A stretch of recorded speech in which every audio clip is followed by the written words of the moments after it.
Presiden pengen setiap Kopdes itu punya toko sembako. Pak Presiden ingin di setiap Kopdes itu ada klinik desanya. Pak Presiden pengen setiap Kopdes itu ada apoteknya, apotek desanya. Pak Presiden pengen di setiap Kopdes itu ada unit simpan pinjamnya. Pak Presiden ingin di setiap Kopdes itu punya gudang, Mas. Punya cold storage untuk wilayah-wilayah tertentu. Minimal gudang bisa buat dipakai, bisa buat nyimpen nanti stok barang toserba, iya kan? Kalau nanti Kopdes jualan gas LPG, nyimpennya di mana stoknya? Kan harus punya gudang, Mas. Jadi secara filosofi, fungsi daripada Kopdes adalah memfasilitasi peningkatan produktivitas dan konsumsi warga desa melalui 3 kegiatan usaha utama. 1, menyediakan barang dan jasa yang dikonsumsi warga desa.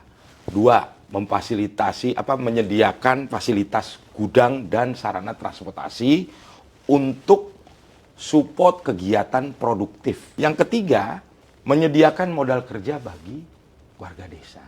Kompak, gotong royong ini. Tim kerja ini, Satgas ini, 16 sampai 18 kementerian lembaga ini.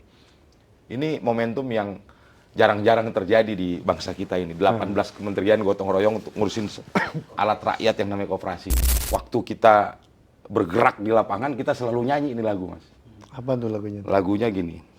Di sini negeri kami, tempat padi terhampar, samudranya kaya raya, tanah kami subur Tuhan.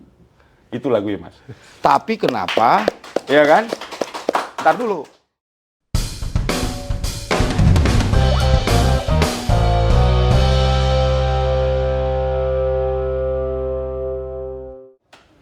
Halo, Assalamualaikum warahmatullahi wabarakatuh.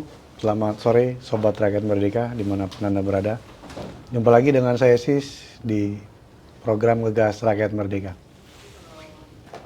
Kali ini kita akan membahas sebuah program yang sangat besar. Ini program Pak Prabowo selanjutnya yang sangat besar sekali, yang mungkin menjadi sejarah ketika ini berhasil, yaitu program Koperasi Desa Merah Putih. Targetnya 80.000 koperasi terbentuk di Indonesia. Untuk membentuk ini, Pak Presiden sudah mengeluarkan Impres nomor 9 tahun 2025, di mana sejumlah kementerian, lembaga, dan badan ikut serta bertanggung jawab untuk mensukseskan program ini. Cuma untuk bisnis dan sebagainya, itu merupakan tanggung jawab dari Kementerian Koperasi. Setelah Impres keluar, sejauh mana persiapan pembentukan Kopdes ini berjalan? Untuk membahas ini, saya kedatangan narasumber Deputi Pengembangan Usaha Kementerian Koperasi, Bang Panel Barus. Bang Panel, apa kabar? Baik. Assalamualaikum warahmatullahi wabarakatuh. Waalaikumsalam warahmatullahi wabarakatuh. Bang, makasih nih Bang. Udah yang kedua kita Bang, bahas masalah Kopdes. Iya. Sobat, mungkin banyak Sobat Rakyat Merdeka yang kemarin kelewat untuk yang pertama itu. Itu masih sebelum Lebaran ya? Belum Lebaran. Masih bulan puasa kita podcast tuh. Masih awal-awal lah. Jadi mungkin masih banyak juga. Impresnya juga belum keluar waktu itu. Belum keluar. Makanya Impres. sekarang Impresnya udah betul. Berarti kan sudah jelas nih sebenarnya kan? Impresnya sudah keluar, Kepresnya sekarang udah keluar. Kepresnya sudah keluar juga ya? Impres nomor 9, Kepresnya nomor 9 juga. Oh sama, 2025 juga ya. Gitu. Oke. Makanya banyak yang mungkin buat ngingetin lagi Sobat Rakyat Merdeka Bang. Ini Kopdes ini. Kenapa sih Pak Presiden itu pengen banget bentuknya Kopdes, targetnya juga 80.000 lagi. Ini kan nggak kira-kira ini kan, luar biasa ini. Iya. Itu. Jadi tentu ada pikiran yang mendasari Bapak Presiden ketika beliau mendorong pembentukan koperasi desa di 80.000. Dan namanya awalnya koperasi desa, gitu ya. Sekarang ada tambahan koperasi desa kelurahan. Tentu Pak Presiden punya pikiran yang mendasari untuk mendorong pembentukan 80.000 koperasi desa. Berarti ada sesuatu yang dipikirkan oleh Bapak Presiden tentang desa. Ada satu situasi di desa yang dipikirkan oleh Presiden. Situasi apa itu? Menurut Bapak Presiden, berarti kan ada situasi yang kurang baik di desa. Yang harus diperbaiki. Yang harus diubah. Kan begitu logiknya kan? Fakta mengatakan, Mas Sis, desa ini kan sumber produksi. Kita semua orang kota ini kebutuhan sehari-harinya disuplai oleh desa. Masyarakat desa yang bertani, nelayan, pelaku usaha kecil. Masis makan nasi, berasnya, padinya ditanam di desa. Masis makan sayur, buah-buahan, semua asalnya dari desa. Betul nggak? Iya. Masis makan lauk pauk, mau telur, mau daging, mau ayam, mau ikan, itu adanya dari desa. Tapi kenapa kok semua yang disuplainya ini dari desa, tapi warga desanya tetap susah hidupnya, tetap miskin kondisinya?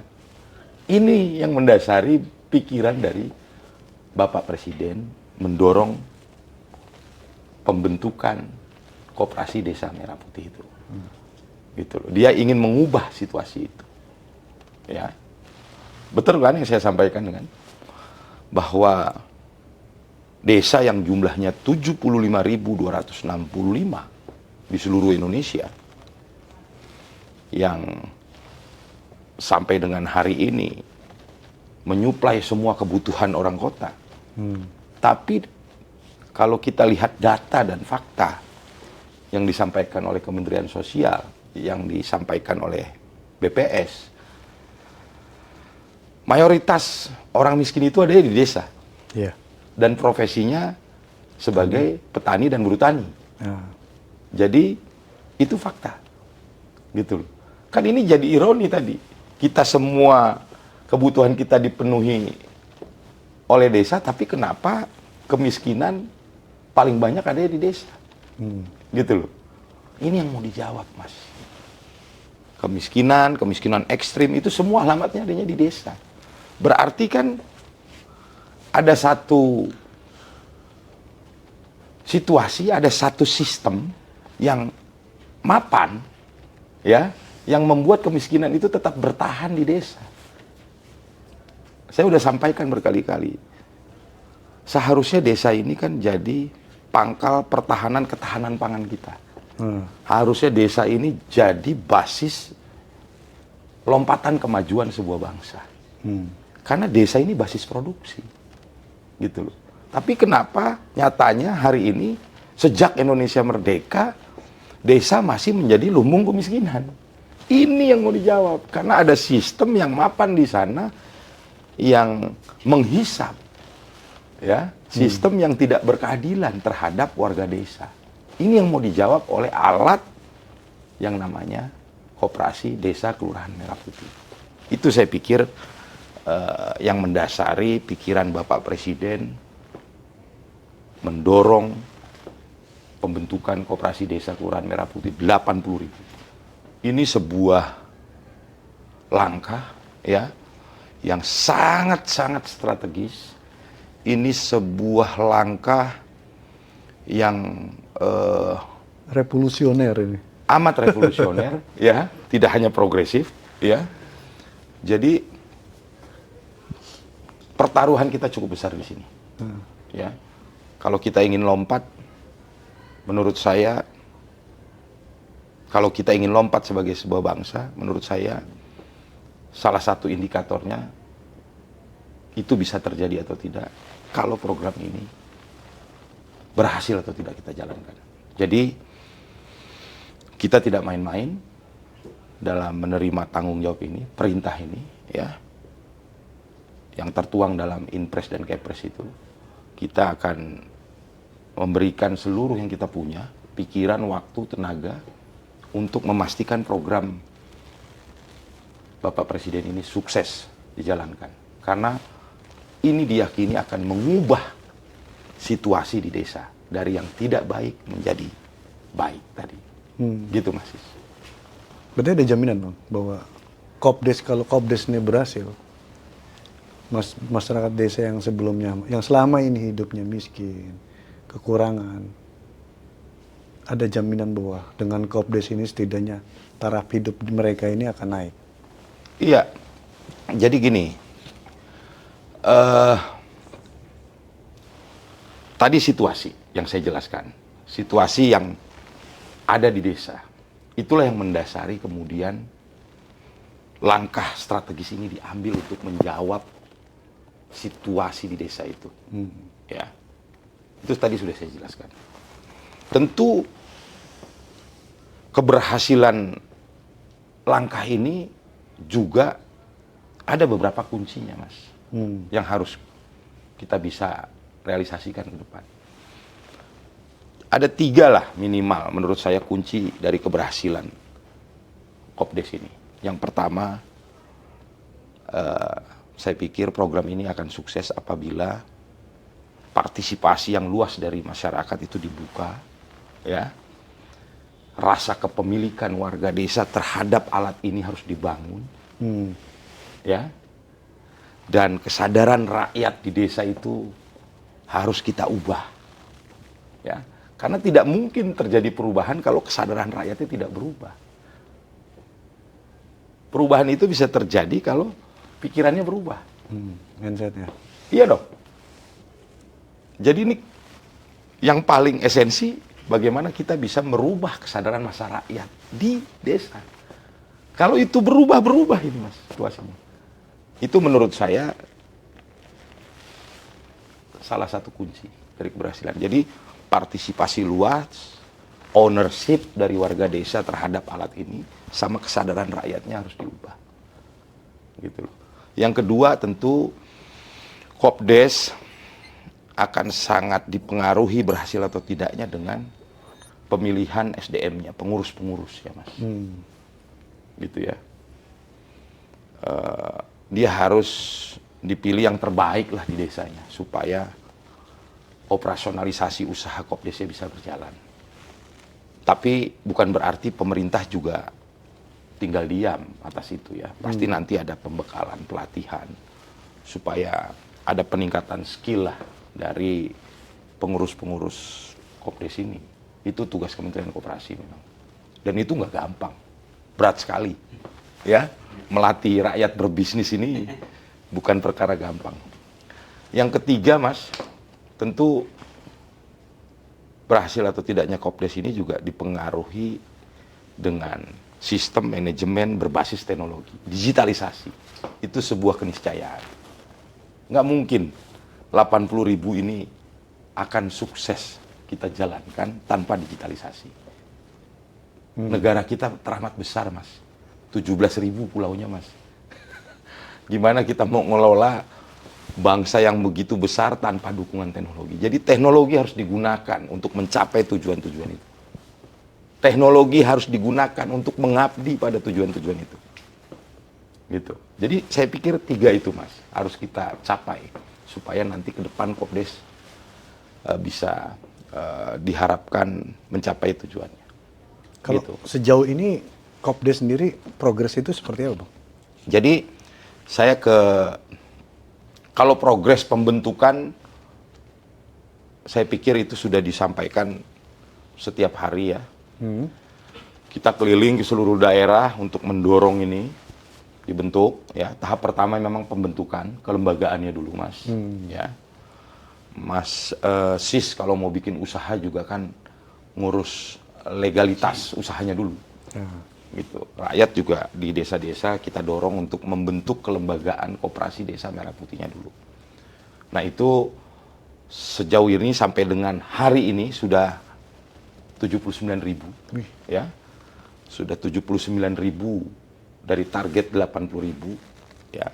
Kopdes sudah terbentuk melalui musyawarah desa, atau dengan kata lain rapat anggota pendirian sudah dilakukan di 79.000 desa kelurahan di seluruh Indonesia. Tinggal 1.000 lagi nih, gitu loh. Itu yang harus kita dorong. Baru nanti kita masuk ke chapter berikutnya yang lebih penuh tantangan lagi nih nanti ke depan, gitu. Ini kalau udah 80.000 terbentuk badan hukum terus apa lagi, Bang? Setelah 80.000 terbentuk, ya, kelembagaannya siap, ya, saya pikir baru kita masuk ke chapter kedua.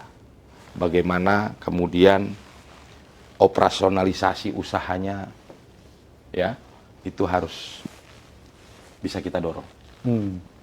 Itu chapter berikutnya yang menurut saya itu tidak mudah, ya, sangat kompleks, ya, penuh tantangan, ya. Maka dari itu kita harus punya strategi, kita harus punya cara-cara supaya tantangan-tantangan itu bisa kita jawab sehingga program ini tidak gagal, program ini bisa berjalan dengan baik sesuai dengan harapannya, sesuai dengan tujuan-tujuan yang dicapainya. Gitu, Mas. Nah, mungkin sedikit lagi yang perlu juga saya jelaskan, ya. Jadi, tadi ada situasi desa yang saya gambarkan yang mendasari kemudian keputusan Bapak Presiden mengambil langkah pembentukan. Bapak Presiden juga ingin setiap Kopdes ini, Mas, menjalankan beberapa kegiatan usaha di desa itu. Pak Presiden pengen setiap Kopdes itu punya toko sembako. Pak Presiden ingin di setiap Kopdes itu ada klinik desanya. Pak Presiden pengen setiap Kopdes itu ada apoteknya, apotek desanya. Pak Presiden pengen di setiap Kopdes itu ada unit simpan pinjamnya. Pak Presiden ingin di setiap Kopdes itu punya gudang, Mas, punya cold storage untuk wilayah-wilayah tertentu. Pak Presiden ingin setiap Kopdes itu punya sarana transportasi, misalnya truk, gitu ya. Kan itu juga sudah disampaikan langsung oleh Bapak Presiden. Mungkin untuk wilayah-wilayah khusus, ya, yang wilayah-wilayah kepulauan, mungkin nanti truknya bisa dikonversi ke sarana transportasi lain, bisa perahu atau apa. Jadi disesuaikan. Tapi esensinya adalah sarana transportasi. Ini 6 ini, Mas, kegiatan usahanya. Dan Pak Presiden juga ingin setiap Kopdes itu punya kantor koperasinya di situ, gitu. Pak Presiden mikirin sampai ke level itu, Mas, gitu. Bukan ini 6 unit usaha ini juga bukan asal-asalan beliau mikirinnya.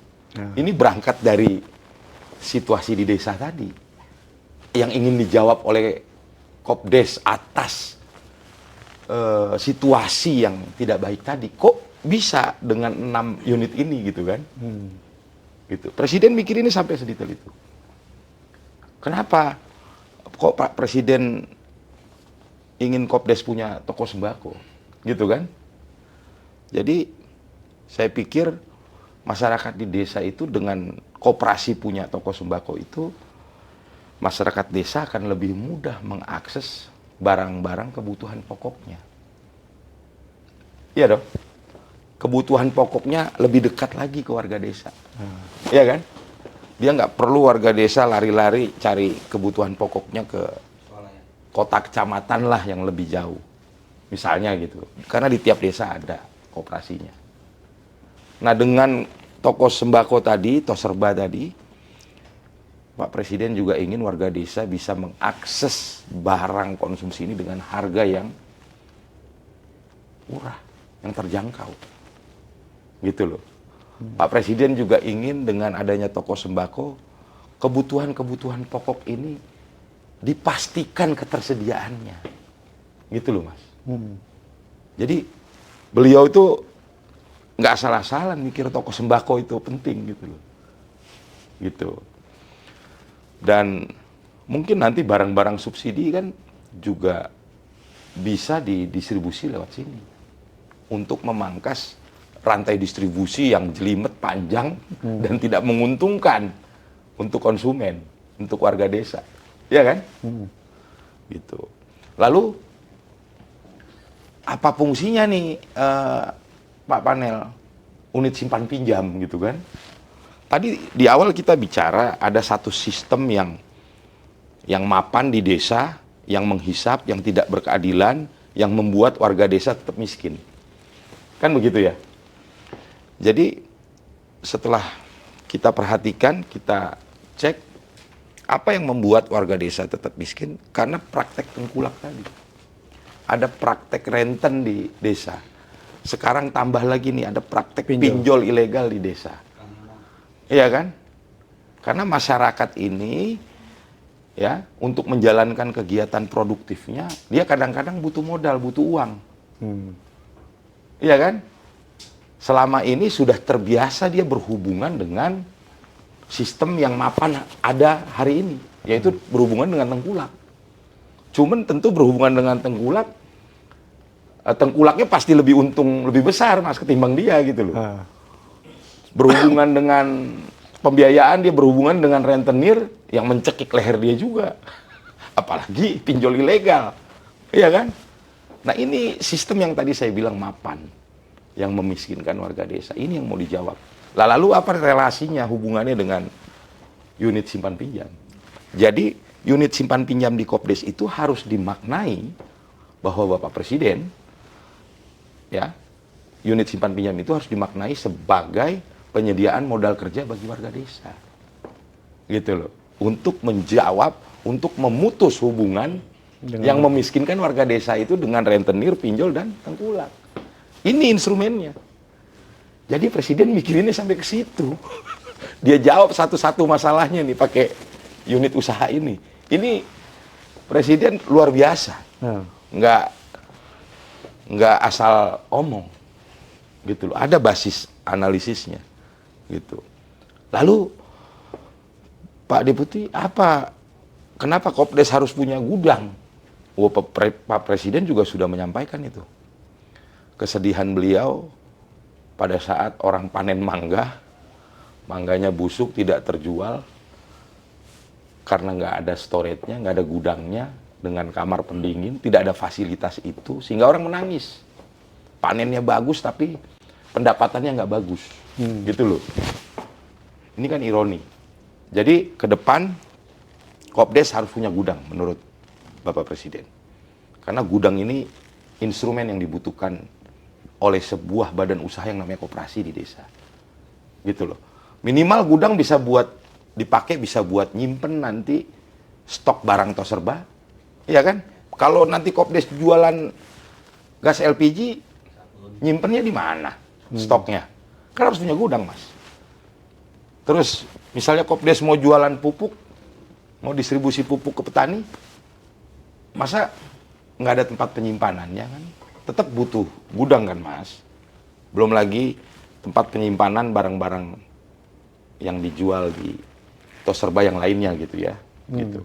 Belum lagi juga kalau Kopdes nanti ke depan akan meng-offtake hasil panen anggotanya atau warga desa dengan harga yang menguntungkan petani gitu kan. Itu kan habis diambil hasil panen kan harus disimpan, harus ada gudangnya, Mas. Gitu loh. Iya kan? Jadi gudang strategis sekali sebagai instrumen support dari bisnis Kopdes. Gitu loh. Tanpa gudang ya berat. Tengkulak itu instrumen kerjanya ada 3, Mas. Tengkulak yang sekarang eksis ini. 1, dia punya uang, dia punya duit, dia bisa borong saat panen karena dia punya uang. 2. Dengan harga yang menguntungkan dia tentunya, belum tentu menguntungkan petani. Yang kedua, dia biasanya tengkulak punya truk. Iya kan? Dia jemput itu barang yang diborong di petani-petani itu.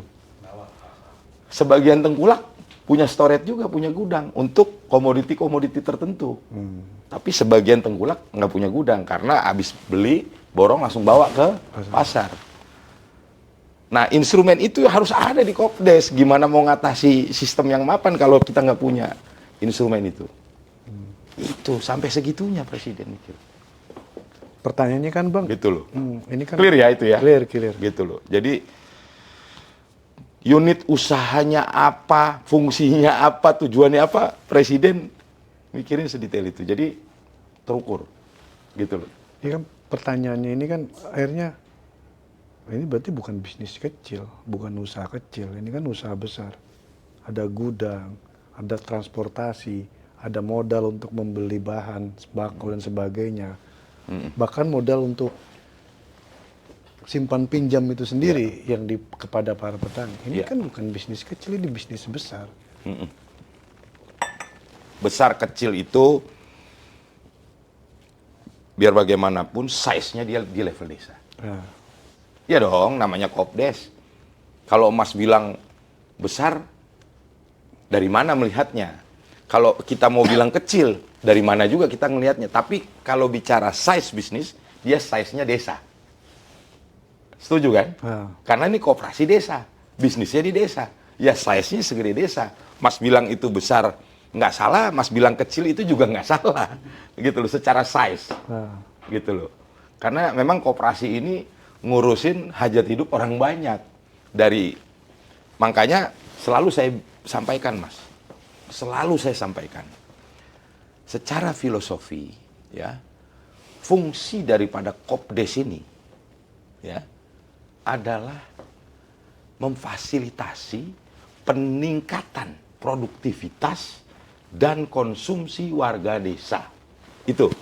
Jadi secara filosofi fungsi daripada Kopdes adalah memfasilitasi peningkatan produktivitas dan konsumsi warga desa melalui 3 kegiatan usaha utama. 1, menyediakan barang dan jasa yang dikonsumsi warga desa. 2, menyediakan fasilitas gudang dan sarana transportasi untuk support kegiatan produktif, untuk support bisnis Kopdes, ya kan? Yang ketiga, ya, menyediakan modal kerja bagi warga desa. Jadi 3 klaster utama itu, ya 3 tadi itu saya sort dari 6 outlet yang disampaikan Bapak Presiden, gitu loh. Menyediakan barang dan jasa yang dikonsumsi. Sembako itu kan barang yang dikonsumsi. Apotek jualan obat, obat itu kan barang konsumsi, ya. Terus jasa, ada klinik, klinik itu kan memberikan jasa layanan kesehatan untuk anggota, untuk warga desa, gitu kan, betul kan? Nah yang kedua tadi pergudangan dan transportasi ini untuk menunjang kegiatan produktif, menunjang kegiatan bisnis daripada Kopdes. Yang ketiga, unit simpan pinjam itu adalah penyediaan modal kerja bagi warga desa. Jadi itu, Mas. Ya. Secara filosofi fungsi dari Kopdes adalah memfasilitasi peningkatan produktivitas dan konsumsi warga desa. Gitu. Jadi modalnya, Bang? Modal apanya nih? Modal Kopdesnya ini yang orang masih bingung nih. Ini kan kalau Pak Menteri sebagian kan bilang kan ini bisa 5 miliar. Itu kan besar. Ini modalnya Gini. Kalau permodalan, skema ya, pembiayaan lah ya. kalau permodalan, yang namanya koperasi ini kan badan usaha, ya. Secara permodalan dia bisa modal sendiri. Modal sendiri itu didapat dari mana? Dari iuran anggota. Ada iurannya nggak nih di koperasi desanya? Ada, Mas. Gitu loh. Pertanyaannya, modal yang dihasilkan dari iuran anggota bisa nggak untuk memenuhi kebutuhan permodalan bisnis Kopdes, gitu kan? Bisa jadi tidak mencukupi. Lalu secara aturan boleh nggak Kopdes ada penyertaan modal dari bank atau dari apapun lembaga pembiayaan? Boleh, Mas, secara aturan. Itu ada PP-nya itu, gitu loh. Ya, kalau tidak salah PP 33 tahun 98 kalau nggak salah. Ya, itu boleh, gitu loh. Jadi boleh saja koperasi desa Merah Putih itu untuk memenuhi kebutuhan permodalannya dalam menjalankan bisnisnya, dia minjem uang sama bank atau lembaga pembiayaan lainnya, itu boleh, gitu. Tentu basisnya adalah proposal, rencana bisnisnya apa. Gitu. Mengenai 3 miliar, 5 miliar itu bukan angka yang disiapkan kalau udah terbentuk nanti dibagi-bagi sama pemerintah, yang nggak begitu. Gitu loh, itu salah. Gitu loh. Nggak begitu. Nggak hibah, nggak bagi-bagi, begitu nggak. Itu sifatnya adalah pemerintah mendukung rakyat yang ingin berbisnis itu, permodalannya nanti bisa dibantu melalui pinjaman yang lunak di perbankan yang dimiliki pemerintah atau lembaga pembiayaan lainnya. Bisa juga bank daerah terlibat, Mas. Kan boleh juga dong. Karena ini kan kegiatan ini kan atau program ini kan program yang tujuannya meningkatkan ekonomi rakyat di seluruh wilayah Indonesia. Gitu loh. Jadi ini juga program yang sangat dinantikan. Program ini juga menjadi program yang menurut saya harus menjadi program utama dari seluruh kepala daerah di Indonesia. Karena program peningkatan ekonomi rakyat ini nggak mudah gitu loh. Kita harus ada kesamaan pikir untuk bisa mengeksekusi ini. Gitu. Pertanyaan selanjutnya ini kan orang kan juga was-was. Kalau gagal ini gimana ini kan? Ini kan sementara tantangan membentuk Kopdes ini kan besar banget kan. Banyak tantangan pasti kan, tidak mudah. Bicara 80.000 desa. Dan kita melihat misalkan kayak BUMDes, ada 79.000 beberapa BUMDes itu. Tapi berapa sih yang berhasil untung? Iya. Kan hanya sedikit. Gimana dengan Kopdes ini? Iya, Yang jumlahnya iya. kan lebih besar. Ini yang dikhawatirkan juga banyak orang soal ini. Iya. Bagaimana supaya program ini tidak gagal? Bagaimana dan apa yang harus dilakukan supaya program ini tidak gagal? Saya yakin Presiden ingin program ini sukses. Saya yakin seluruh kementerian yang terlibat dalam program ini ingin program ini sukses, tidak gagal. Maka dari itu kami bekerja tidak kenal waktu ini. Nggak ada tanggal merahnya. Gitu loh. Nggak ada jam kantornya ini. Iya beneran. Padahal Kita bicara Kopdes aja udah kerja kan. Itu bagian dari sosialisasi. Bagian dari komunikasi yang strategis itu. Mau dimanapun itu. Jadi nggak ada jamnya ini kerja, nggak ada harinya. Jangan-jangan sebentar lagi kita tidur ngigoknya pun Kopdes udah ini. Iya, saking kita jiwainya ini, saking kita juga ngotot pengen ini supaya sukses gitu loh. Karena kita juga yakin kalau ini sukses, ini akan merubah tadi, mengubah tatanan sosial ekonomi di desa. You mau ngomong Indonesia Emas 2045 kalau ini nggak sukses gimana ceritanya? yang paling gampang gini, Nah, Bang. jadi Contohnya. saya balik lagi ke situ tadi. Bagaimana supaya tidak gagal? Mungkin sebagian orang berpikir setelah dibentuk 80.000 Kopdes ini, lalu nanti pemerintah akan bagi modal itu 3 miliar, 3 miliar, 3 miliar gitu ya. Terus disuruh jalan. Yang nggak begitulah. Mungkin sebagian orang mikirnya kayak gitu. Gitu. Nggak begitu. Ya. Jadi kalau menurut saya ini mekanismenya harus melalui percontohan dulu. Bertahap dulu. Harus ada pilotingnya. Gitu, Mas. Harus ada pilotingnya, harus ada percontohannya. Ya. Saya sih berpikir dari 80.000 yang sudah terbentuk di seluruh Indonesia, di 514 kabupaten kota yang ada di Indonesia, ini harus ada contohnya minimal di tiap kabupaten itu ada contohnya satu. Gitu loh. Supaya Kopdes yang satu ini secara visual bisa dilihat sama Kopdes yang lain. Oh kayak begini koperasi desa itu maksudnya. Kan rakyat ini mau dilatih berbisnis, jadi harus dikasih visualnya. Jadi satu desa yang paling siap, satu Kopdes yang paling siap, jadikan dia piloting di kabupaten itu. Jadikan dia piloting, dikasih skema permodalannya khusus, ya, khusus skema piloting.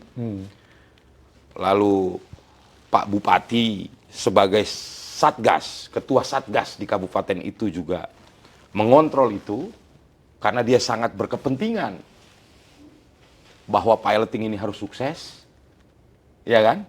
Karena kalau ini sukses kan, dia nggak perlu ngajarin 200 desa yang lain ada di kabupaten dia. Suruh sekolah aja semua ke situ.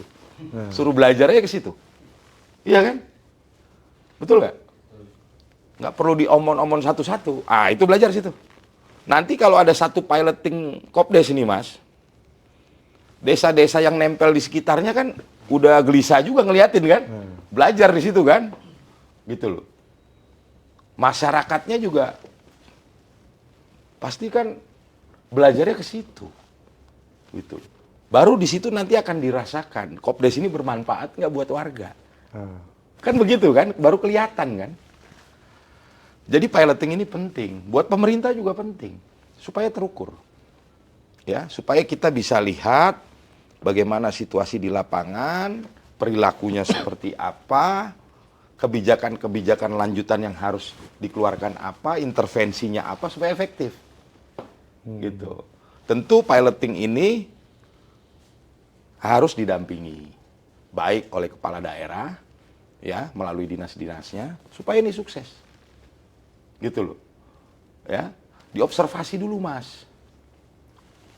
Kopdes ini sudah jalan bisnisnya, anggotanya menerima manfaat, faktanya gitu ya. Oh, bagus, ini ada manfaatnya. Ada nilai tambahnya buat anggota gitu kan. Itu kan bukan nilai tambah itu kan bukan dari laporan tertulis. Kita cek dulu ke anggotanya happy nggak, gitu kan? Kita ngeceknya begitu aja, anggotanya beneran nggak menerima benefit dari kehadiran Kopdes di desanya. KPI-nya harus itu, ukurannya harus itu, bukan laporan ketua, gitu loh. Iya dong, gitu loh. Nah setelah berjalan usahanya, langgam usahanya mulai berjalan, kita perhatikan, kita observasi, cicilan mulai bisa dibayar, pinjaman modal tadi, ya kan?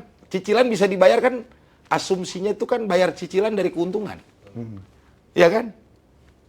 Bayar cicilan utang atas modal tadi kan bisa dibayar, itu kan atas keuntungan operasional usaha. Usaha jalan, karyawan bisa digaji, listrik bisa dibayar, air bisa dibayar misalnya kan. Kebutuhan kantor bisa dipenuhi, terus keuntungannya masih ada bisa buat bayar cicilan, berarti itu apa? Operasional usahanya jalan dong. Iya kan? Kalau sudah begitu berarti barang jadi tuh, Mas. Indikatornya itu udah. Iya dong.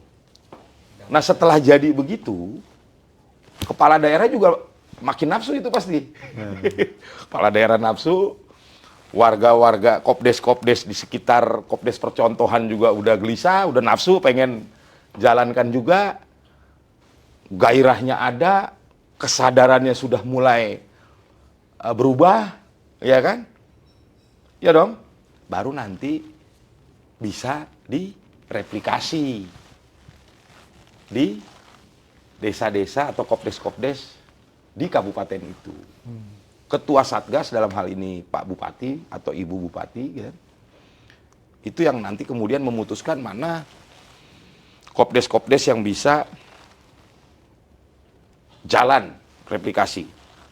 Kan Ketua Satgasnya dia.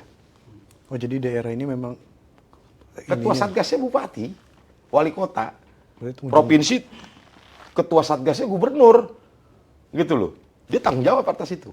ujung tombak juga. Iya, ujung tombak. Tapi dia berkepentingan nggak ini? Pentingan. Kalau rakyatnya maju, dapat duitnya banyak kan ekonominya bagus. Rakyat dia itu. Jadi ini Pak Presiden ini lagi menjadi dirijen atas program peningkatan ekonomi rakyat. Dia mengajak seluruh kepala daerah untuk fokus ke sini. Supaya ekonomi warga, kesejahteraan warga di masing-masing daerah itu meningkat. Gitu. Jadi setelah berhasil nih pilotingnya, diobservasi, bisa bayar cicilan, baru replikasi. Replikasinya jangan satu-satu lagi. Bisa langsung 10. Bisa langsung 7, itu bupati yang mikirin nanti. Kesiapan Kopdes-Kopdes yang mau segera menjalankan kegiatan usahanya. Gitu. Kan itu juga yang mau replikasi itu kan pasti diverifikasi juga sama Satgas kepala daerah kan. Secara keanggotaan gimana? sudah bertambah belum gitu kan? Gitu. Masa 20 udah mau langsung jalan gitu loh. Baru 20 anggota gitu kan. Gitu. Sementara penduduknya ada 3.000 di desa itu. Gitu. Jadi indikator-indikator itu harus dipikirkan. Gitu. Jadi saya pikir mekanismenya memang harus seperti itu. Katakanlah dari 514 yang mendorong piloting ada 400 misalnya, kabupaten ya. Misalnya nih, ini misal nih, 400 Kopdes berarti jadi piloting nih di 400 kabupaten. Ini misalnya nih ya. Nanti setelah sukses, dia replikasi, ya. Replikasinya kan nggak harus satu-satu lagi, bisa langsung 7, bisa langsung 10. Langsung naik tuh jadi, yang jalan langsung ribuan angkanya kan. Gitu loh. Tapi yang mau jalan setelah percontohan ini kan dia harus menjalankannya sesuai contoh. Jangan keluar dari contoh. Gitu loh. Contoh sukses ini harus ditiru gitu. Gitu. Jadi ada panduan semua. Pemerintah, Satgas Nasional punya panduan, Satgas Provinsi, Kabupaten, Kota, semua punya panduan atas mock up yang sukses. Gitu loh. Modulnya ya itu tuh. Si Kopdes yang piloting itu. Berkooperasi kan banyak di desa. Ada koperasi di desa, ada mungkin koperasi-koperasi yang lain. Ketika dia ingin berubah menjadi Kopdes ini gimana, Bang? Bisa nggak tuh? Misalkan udah ada nih karena udah ada koperasi, kita berubah jadi Kopdes. Itu gimana nanti? Enggak itu gini Mas. Secara data Kopdes Merah Putih ini hampir 90% lebih itu bentukan baru. Nggak banyak yang transformasi dari koperasi existing. Tidak banyak. Gitu. Jadi banyakan yang baru. Oh, memang Ya, baru. banyakan yang bentuk baru. Gitu. Karena kan kalau dia mau transformasi dari koperasi existing yang ada menjadi Kopdes Merah Putih itu juga yang harus dijawab banyak sekali. Gitu loh. Aset koperasi existing itu mau nggak jadi milik Kopdes? Kan belum tentu setuju, gimana sih? Terus belum lagi kewajiban-kewajiban dia. Kan harus diberesin juga nanti. Utang gitu. Ntar jadi utangnya Kopdes dong kalau begitu. Jadi lebih banyak memang saya lihat secara data per hari ini 90% lebih itu bentuk baru. Gitu. Tapi ada nggak? Ada, tapi nggak dominan. Gitu Mas. Ya. Nah, lalu mungkin juga orang banyak yang bertanya nih Mas Sis, kepala desa maupun kepala daerah. Ini kalau tempat kita mau jadi mock up atau jadi piloting, mekanismenya gimana gitu kan? Jadi memang skema itu lagi disusun dan saya pikir sore ini juga kita akan diskusi ya mengenai piloting ini. Jadi nanti kurang lebih secara alur ya Mas. Itu Kopdes itu yang ingin jadi piloting itu ya harus membuat proposal bisnisnya. Jadi basisnya adalah proposal bisnis. Modal yang dia butuhkan untuk menjalankan bisnis itu enggak serta-merta pasti 3 miliar, 5 miliar. Kalau dia butuhnya cuma 1 miliar, karena yang lain-lain dianggap dia sudah punya, ngapain dia ngutang 3 miliar? Jangan-jangan butuhnya lebih dari 1 miliar berdasarkan proposal itu. Jadi itu hanya sifatnya plafon lah ya, permodalan yang bisa diakses ya. Gitu loh. Nah, si koperasi desa yang mau jadi piloting ini, dia harus lapor sama bupatinya, ketua satgas. Gitu loh, harus mengetahui itu. Dan bupati atau ketua satgas di kabupaten kota itu harus bersurat, Mas. Gitu loh, bersurat ke kementerian. Tapi ketua satgas provinsi harus tahu, gubernur. Iya dong, karena di struktur satgasnya itu kan ada satgas nasional, ada satgas provinsi, ada satgas kabupaten kota. Gubernurnya harus tahu ada percontohan di kabupaten mana di wilayah dia. Ya kan? Karena dia juga berkepentingan, itu harus dia kontrol supaya sukses. Gitu loh. Baru nanti masuk ke kementerian, nanti kita pelajari, dinominasi, Nanti lembaga pembiayaan akan mengkurasi proposal itu. Jadi lembaga pembiayaan tetap memverifikasi, Mas, bukan main Sekedar hajar asal. bleh aja. Gitu loh. Aspek-aspek bisnisnya dipelajari. Gitu loh. Supaya ini nggak gagal bayar, gitu loh. Baru nanti dijalankan, Mas, diputuskan dia bisa atau tidak untuk jadi piloting. Habis itu kita dampingi, ada monitoring evaluasi, ada observasi, baru nanti ke depan kalau kita anggap sukses itu kabupatennya bisa replikasi ke kopdes-kopdes yang lain. Saya pikir kita harus bersabar supaya nggak gagal, Itu gitu loh. bikin proposalnya sendiri apa diajarin begitu? Ada pendampingan orang desa, Bang. Iya kan ada satgas kabupaten tadi, Ya. ada satgas kota, ya kan? Pasti ada pendampingan, ada dinas juga kan, Mas? Ah. Ada dinas-dinas koperasi di tiap kabupaten, gitu. Yang mana dinas koperasi di tiap kabupaten itu juga ada dalam struktur satgas, gitu loh. Dia sebagai sekretaris satgas kabupaten, dinas koperasi itu. Termasuk pendampingan. Jadi untuk satgas bisnis di kabupaten itu ketuanya bupati misalnya ya. ya. Ini misalnya kabupaten nih, ketua satgasnya itu bupati, terus wakilnya itu sekda, sekretarisnya itu dinas koperasi. Jadi dia juga bertanggung jawab karena dia bagian dari satgas di kabupaten itu. Kalau gagal dia juga tanggung jawab. Oh iya dong. Ini ada satu kabupaten nih, kebetulan di tempat saya di Sumatera Utara, ya karena saya korwil dari Kementerian Koperasi untuk ngurusin Sumatera Utara dan Kepri. Bupatinya di Tanah itu ya, bupatinya serius sekali, gitu loh, fight bener ini untuk apa namanya memastikan program ini sukses. Dia minta salah satu desa dia jadikan piloting, dia akan apa namanya kontrol penuh supaya tidak gagal. Kepala dinas koperasinya juga di ultimatum dia tuh. Kalau gagal lu pecat nih ya, kata dia. Jadi serius bener ini barang semua dibawa. Karena harapannya juga kepala daerah besar juga terhadap program ini supaya sukses. Jadi memang yang terpenting itu piloting itu ya. Iya, kita tadi saya bilang bersabar sedikit untuk keberhasilan itu. Saya juga mau bilang dengan kata lain, ini pemerintah sangat terukur, nggak gerabak-gerubuk, gitu loh. Ya, Oke. gitu. Oke. Satgas-satgas ini ada Kepresnya tadi yang saya bilang. Nah, Kepres nomor 9 2025. oke, siap. Jelas itu. Oke, sebelum ditutup ada pertanyaan? Pak Deputi nih, kan bicara koperasi itu kan harus ada anggotanya. Gimana cara menarik orang-orang desa ini untuk berkooperasi? Jangan-jangan orang-orang desa mikir, ini negara lagi bisnis nih.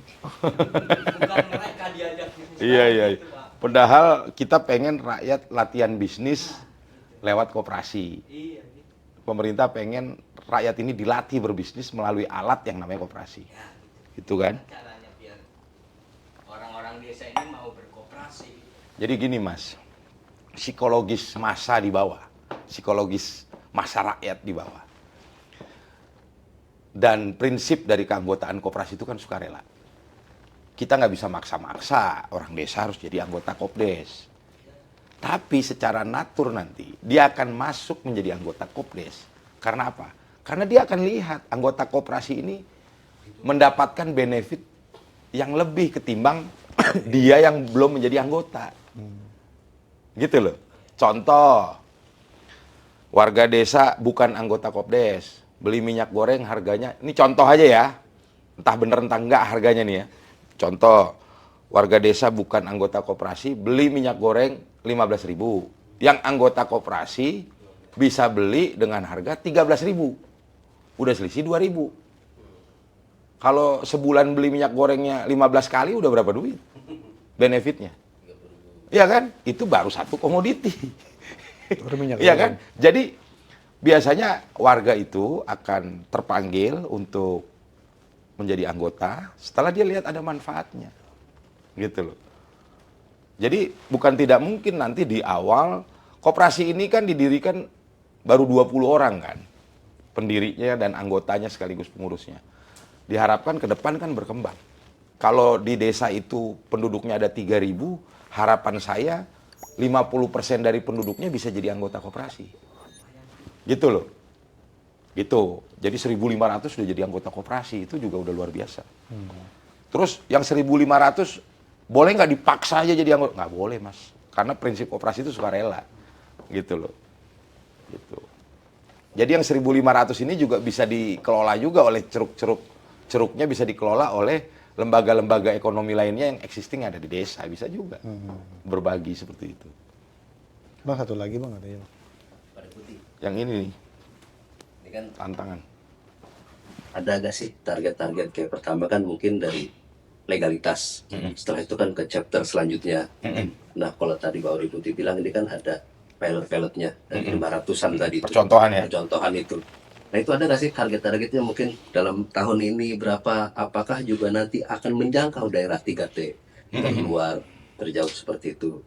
Karena kalau modelnya tadi soal Satgas, oh ini 3T paling masyarakat cuma segini nih. Udahlah, abaikan aja kan. Ada juga pikiran seperti itu. Oke. Saya jawab ya. Saya kesini ini baru tiba dari satu provinsi yang cukup jauh. Maluku Utara, kepulauan. Berhadapan sama Filipina di atasnya. Ya kan? Ke Ternate tadi. Gerbang Pasifik itu. Pulau-pulau tuh. Itu luar biasa menurut saya. Kaget juga saya. Potensinya luar biasa. Ikannya luar biasa. Buminya indah. Artinya potensi pariwisatanya luar biasa. Kemarin kita ngadirin Musdes satu desa di situ. Yang potensinya dia akan dorong usahanya adalah wisata. Gitu loh. Jadi Satgas ini nggak fokus di tempat-tempat rame di Jawa ini doang. Enggak lah. Gitu loh. Jadi kalau ditanya piloting tadi kan udah saya jawab.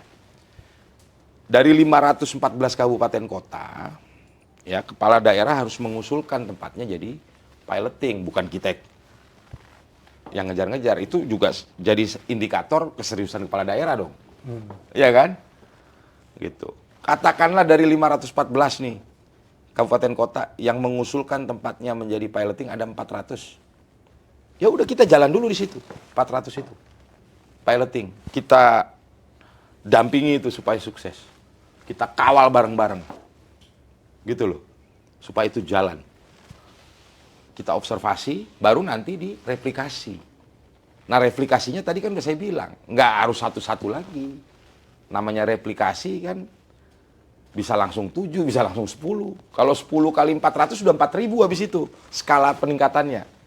Setelah percontohan replikasinya bisa langsung 4.000. Makanya tadi saya bilang, untuk keberhasilan yang ingin kita capai, kita agak sedikit bersabar. Bersabar ini nggak ada salahnya. Bukan kekalahan bersabar ini, kemenangan. Gitu. Oke Bang, sebelum ditutup, saya pengen tahu Bang, tantangannya apa sih sebenarnya Bang? Nah, kalau tantangan yang dihadapi ya oleh Satgas dari Satgasnya Koperasi Desa Merah Putih ini ada beberapa tantangan. Yang pertama tentu setiap kami keliling nih, Mas Is, ya kan? Banyak yang bertanya soal permodalan, skema pembiayaan. Nah, itu yang tadi. Memang skema pembiayaan ini salah satu hal yang Agak rumit. harus kita pikirkan sedemikian rupa supaya ini yang terbaik buat program ini. Jadi untuk skema pembiayaan memang di Impres ini tugasnya Kementerian Keuangan dan BUMN.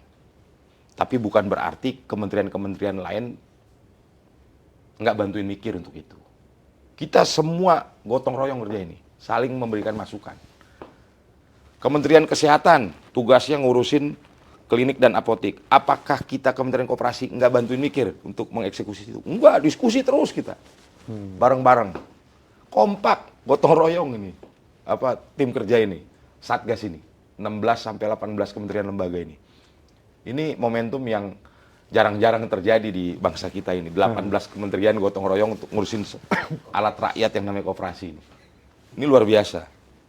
Yang tantangan kedua yang menurut saya juga cukup serius harus kita pikirkan itu soal aset daripada Koperasi Desa Merah Putih. Kan Koperasi Desa Merah Putih harus punya tempat, harus punya lokasi tanah ya, yang nanti di dalamnya ada outlet-outlet. Masuk gudangnya tadi ya. Gudang gitu ya. Truk harus ada tempat parkirnya ya kan. Outlet apa toko sembako kan harus ada tempatnya. Nah, bicara aset ini juga tantangan yang harus kita jawab. Kita sedang mendiskusikan itu dengan mendalam supaya keputusan-keputusan yang diambil yang terbaik karena situasi di tiap daerah juga beda-beda, Mas. Misalnya begini, Kopdes harus punya tanah misalnya 1.000 meter persegi. Mungkin di luar Jawa nyari tanah 1.000 meter persegi gampang, tapi di Jawa susah misalnya. Ini kan maksa kita untuk mikir lebih dalam ya untuk bisa memutuskan itu. Karena tantangannya tiap wilayah beda. Jadi itu soal aset. Itu juga di Inpres itu tugasnya siapa? Tugasnya Kemendes. Apakah kemudian kita biarkan teman-teman Kemendes mikirin itu sendiri? Enggak, kita selalu diskusi juga bersama-sama mikirin itu. Klinik kan butuh tempat juga, Mas. Iya. Apotek juga butuh tempat. Iya toh? Iya. Teman-teman Kementerian Kesehatan punya skema. Kita bantu kasih masukan. Jadi ini luar biasa nih timnya, kompak. Gitu ya. Ego-egonya udah nggak ada. Ego sektoralnya itu. Luar biasa ini. Jadi Gotong royong. ini juga indikasi nih kayaknya berhasil nih kalau udah begini nih timnya nih. Gitu loh. Dan ini yang luar biasa emang Presiden mikirnya out of the box ini. 18, 16 kementerian dijadiin satu untuk ngurusin alat yang namanya koperasi ini. Lalu yang ketiga, Mas, ya, soal sosialisasi dan komunikasi. Ini juga hal yang banyak kita dikasih masukan. Karena masih banyak orang yang kurang paham tentang Kopdes ini. Ini juga jadi masukan, jadi tantangan buat kita ya untuk terus memasifkan sosialisasi supaya rakyatnya sadar, supaya rakyatnya paham di desa.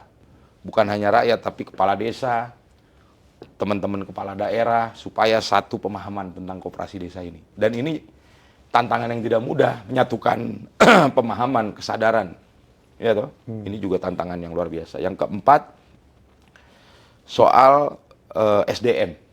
Ini Musdes sudah beres, kepengurusan sudah terbentuk, ya. Artinya SDM koperasinya ini apakah kehebatannya semua sama? Enggak. Nah itu juga tantangan tuh, bagaimana kemudian ke depan SDM koperasi ini harus dibekali ya, dilatih supaya bisa profesional dan amanah, gitu ya. Lalu yang kelima soal platform digital, soal dukungan teknologi, soal digitalisasi yang tadi saya bilang adalah sebuah keniscayaan, ya. Digitalisasi nggak mungkin ya untuk Kopdes ini tidak digunakan.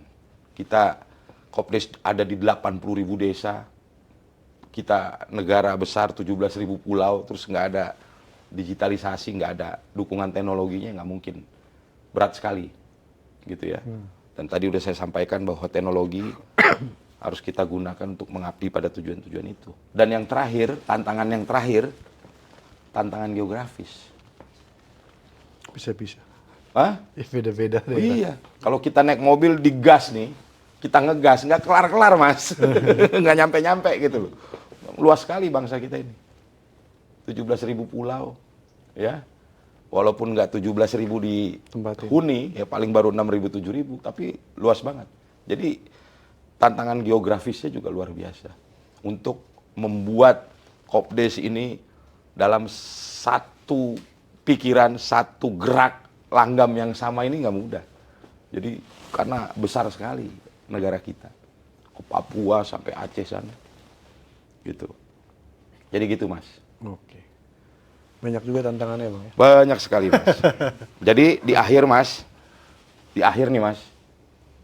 Tadi kita udah ngobrol panjang lebar. Saya ingin nyanyi dulu dikit. Wis, Gitu loh. Boleh Bang. Jadi kenapa Kopdes ini dibentuk, ya, didorong oleh Pak Presiden? Jawabannya ada di nyanyian ini, Mas. Wis. Gitu. Jadi dulu waktu kita bergerak di lapangan, kita selalu nyanyi ini lagu, Mas. Apa tuh lagunya? Lagunya gini. Di sini negeri kami, tempat padi terhampar, samudranya kaya raya, tanah kami subur Tuhan. Itu lagunya, Mas. Tapi kenapa, ya kan? Ntar dulu. Tanah kami subur Tuhan. Tapi kenapa warga desanya masih miskin? Tapi kenapa pemuda desanya tidak bekerja? Tapi kenapa banyak anak-anak stunting? Ini yang mau dijawab sama alat yang namanya Koperasi Desa Merah Putih. Siap. Gitu, Mas. Makasih, Mas. Oke, siap. Oke, Sobat Rakyat Merdeka, dikana obrolan saya dengan Bang Fadel Barus, semoga cita-cita dan harapan dari Koperasi Desa Merah Putih ini terwujud. Karena pengaruhnya sangat besar sekali bagi desa. Dari desa, untuk desa, dan oleh desa. Inilah Kopdes Merah Putih. Ya. Bang Fadel, makasih waktunya. Makasih, Mas Is. Kita doakan supaya sukses Makasih. program ini. Oke, Sobat Rakyat Merdeka, sebelum saya tutup, jangan lupa like dan subscribe YouTube Rakyat Merdeka TV dan saksikan terus program Ngegas di episode berikutnya. Salam Rakyat Merdeka.